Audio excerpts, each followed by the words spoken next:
Hey guys, on this video we're going to look into adding heating instructions and ingredients to your existing products.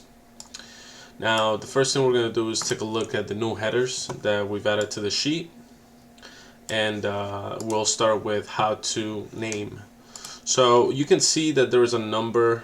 The reason being is we can have more than 2 ways of heating up a single meal. To have more options, you just have more columns, and we will switch this to be the number 2. So that would just be the second option, both for the name and for the content. Now, something to keep in mind is that these how-to names, this actually has to be created previously on the website, and I'll show you what that looks like here. We have microwave and we have oven. So whenever you select this, this is the image that is going to pop up. If you want to create new ones, like if you have a salad and you just say put it in the fridge until you're going to eat it, you can add a new addition to this global fields. There will be a more in-depth video on how to deal with the global fields, but this is the easy way to do it. So every site already has a microwave and oven, so you guys can just use that without having to add it here. This is just a note if you do want to add more in the future. So as you can see, the content can actually be different for different meals. So you can have microwave for all of them, but actually have different content depending on which one is you're gonna use. And now we're gonna move on to the ingredients. Now in the ingredients, you'll see the same thing with the number where you see ingredient 1, 1, 1, and then all of a sudden we go to 2. So each ingredient has 4 columns that belong to it. These are ingredient category and ingredient name and ingredient cooked amount and raw amount. So now the reason why we have 2 different amounts is because sometimes you might want to use raw amount, sometimes you might want to use cooked amount depending on how your kitchen works. So we have the ability to do both. You can always add it as 0 if you're not planning to add one of them.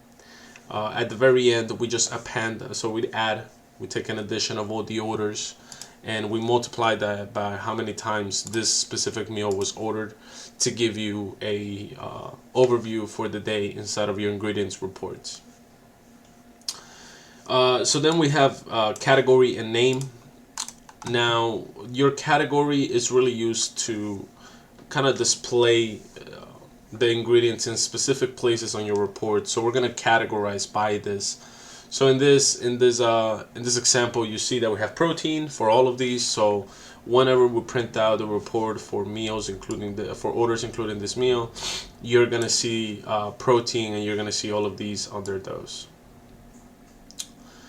Okay, so the next step is really just to go ahead and upload. As you can see, we've already gone over all these other fields. These are the only new ones. If you do require more ingredients, same thing you can do is just copy these 4, paste them here, and just change the number to 3. However, when we shared the document with you, you should already have around 14, 15. That's what the default is. So you won't have to deal with the columns at all. Okay. So now we're gonna go back into the download CSV, and back on the site we're gonna go back onto Happy Meal Prep Imports, and we're going to go back to this product details with this replace method. Now all I'm gonna do is I'm just gonna upload the last item found.